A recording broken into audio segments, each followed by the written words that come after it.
70 साल पहले ऐसा क्या था जिसको याद करने के लिए किम जोंग उन ने आज रूस को अपने यहां बुला लिया? आइए इस कहानी को आपको डिटेल से बताते हैं।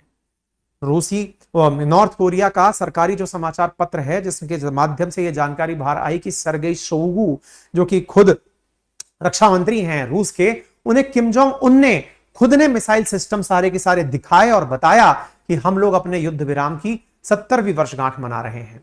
अच्छा, बाय द वे क्या कहानी है थोड़ा सा मैं ब्रीफ में बता देता हूं। आपने अभी थोड़ी देर पहले एक मैप देखा था, अगर आप इस मैप को हल्का सा ध्यान से देखें तो जूम करने का ऑप्शन मेरे पास में संभवतः फिलहाल नहीं दिखाई दे रहा है। चलिए कोई बात नहीं, मैं आपको यहां पर एक चीज दिखाता हूं, आप उस पर ध्यान दें तो आपको दिखाई देगा ये एक छोटा सा क्षेत्र है यहां पर, ठीक है। ये छोटा सा क्षेत्र है, आप इसको यूं समझ लीजिए कि ये 8 के जैसे आकार का छोटा सा क्षेत्र है, जो कि आपको फ्रांस के क्या बोलते हैं चीन के साथ बॉर्डर लगाए हुए दिख रहा है। ये क्षेत्र कोरियन पेनिनसुला के नाम से जाना जाता है। साथियों, कोरियन पेनिनसुला पहले जापान के कब्जे में हुआ करता था। जापान जो कि सेकेंड वर्ल्ड वॉर में जर्मनी और इटली के साथ मिलकर के वेस्टर्न देशों के साथ अमेरिका, फ्रांस, यूके और रशिया के खिलाफ लड़ रहा था, ठीक है। यहां तक कोई बात नहीं है। यानी सेकेंड वर्ल्ड वॉर की अगर हम बात करें तो यहां पर एक बहुत ही इंटरेस्टिंग समीकरण बनकर आता है। वर्ल्ड वॉर सेकेंड में एक तरफ था जापान, अब ये बड़ी इंटरेस्टिंग चीज है जो आपको समझनी है। वर्ल्ड वॉर सेकेंड जो 1939 से लेके 45 के बीच में चला था, दूसरा था इटली और तीसरा था जर्मनी। ये तो थे धुरी राष्ट्र, और दूसरी तरफ थे मित्र राष्ट्र जिसमें अमेरिका, यूएसएसआर जो कि आप आज रूस के नाम से जानते हैं, ये सोवियत रूस हुआ करता था, और फ्रांस और ब्रिटेन या फिर आप जिसको यूके के नाम से आज जानते हैं, ये देश एक तरफ थे, ये मित्र राष्ट्र के नाम से जाने गए थे। अब बताना क्या चाहता हूं मैं, ध्यान से समझिएगा, इसी से सारी की सारी गणित डायनामिक्स समझ में आ जाएगी। आप पहले तो ये देखिए कि इधर की तरफ अमेरिका और यूएसएसआर एक साथ हैं। अटैक किस पर कर रहे हैं ये? इन देशों पर। अटैक के नाम पर किस पर अटैक हुआ? जापान पर। कब हुआ? अगस्त 1945 में। क्या हुआ? हिरोशिमा नागासाकी पर लिटिल मैन और फैट बॉय नाम से 2 बम गिरा दिए गए, ठीक है। अच्छा, अब जब बम गिराए गए, हिरोशिमा नागासाकी तबाह हुए, जापान ने युद्ध में हार मान ली। जापान ने जब युद्ध में हार मानी तो जापान ने जिन पर शासन कर रखा था, अब उन पर कब्जे की बारी थी। जापान का शासन किस पर था? तो भाई साहब कोरियन पेनिनसुला जो है ना, उसके ऊपर, कोरियन प्रायद्वीप के ऊपर जो 8 जैसे आकार का मैंने आपको दिखाया है, असल में ये 8 जैसे आकार का नहीं था, कंप्लीट था। इस कोरियन पेनिनसुला पर जापान का कब्जा था। जापान पीछे सरका, कोरियन पेनिनसुला खाली हो गया। जब युद्ध कोई जीतता है तो जीते हुए जगह पर कब्जा किया जाता है। कब्जा करने के नाम पर विजित राष्ट्र में 2 लीडर बनकर आए। कौन कौन से आए? USA and USSR. अब आप पूछेंगे कि ये 2 देश बनकर आए तो फिर इन दोनों देशों में मित्रता थी कि दुश्मनी थी?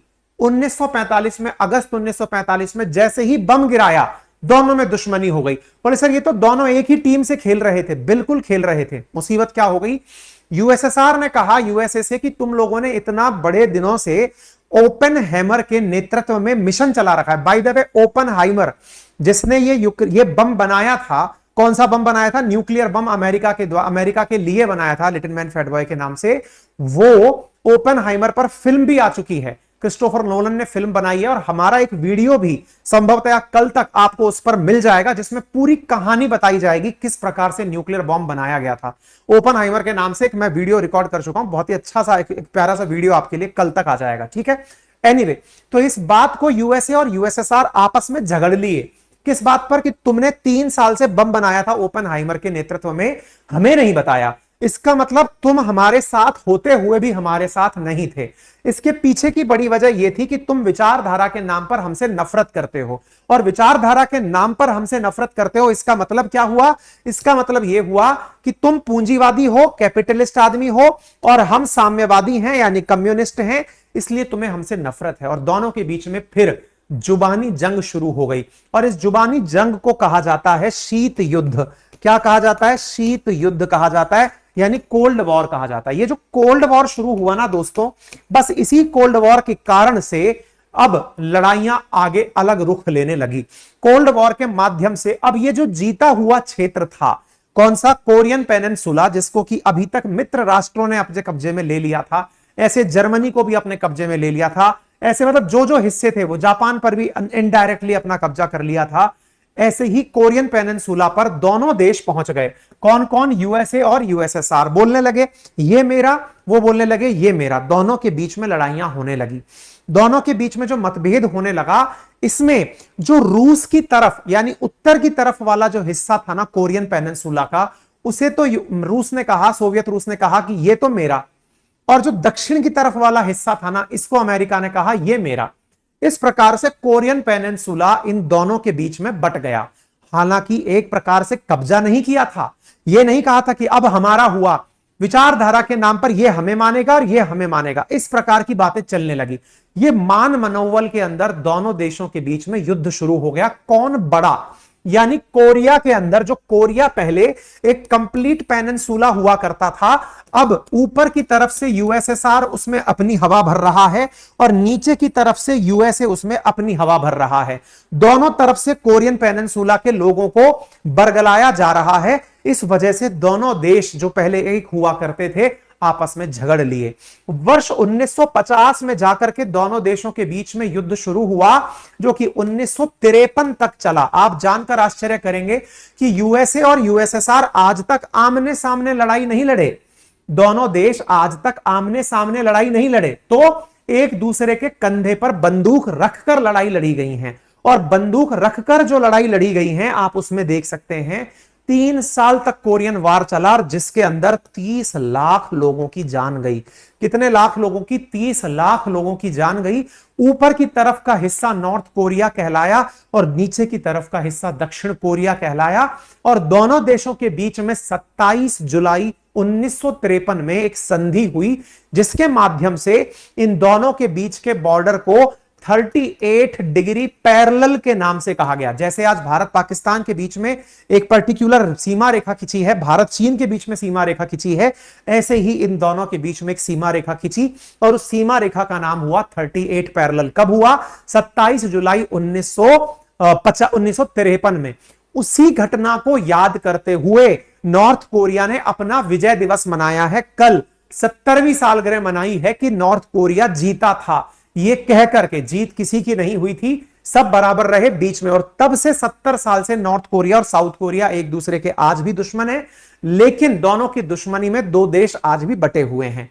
फिर क्या हुआ? 1950 के बाद हुए इस युद्ध में 1990 तक यूएसएसआर का काफी प्रभाव रहा, लेकिन यूएसएसआर खुद साम्यवाद को बचा नहीं पाया। 1991 में जाकर यूएसएसआर 15 देशों में टूट गया, जिनमें से एक देश रूस बना। यूएसएसआर का जो नाम था वो रूस ने अपने सर पर रख लिया, बोले अब हम चलाएंगे। वो जो यूएसएसआर के नाम पर जो रशिया बनकर आया, वो यूएसएसआर की नीतियों को आगे बढ़ाने के लिए बना था, लेकिन उस रूस ने भी यहां पर अपना प्रभाव कम नहीं किया। इस बीच में चीन ने इसका साथ देना शुरू कर दिया। किसका? नॉर्थ कोरिया का। और एक प्रकार से चीन ने नॉर्थ कोरिया को अपना एक शैतान बच्चा बनाकर साइड में, एक माउथ पीस बनाकर साइड में बिठा दिया। यानी एक प्रकार से यह समझिए कि नॉर्थ कोरिया पर दुनिया भर के सभी प्रतिबंध होने के बावजूद उसके पास हर टेक्नोलॉजी है, उसके पास न्यूक्लियर बम बनाने की तकनीकी है, उसके पास इंटरकॉन्टिनेंटल बैलिस्टिक मिसाइल्स हैं, जो दुनिया के मुश्किल से 6 देशों के पास हैं, वो नॉर्थ कोरिया के पास हैं।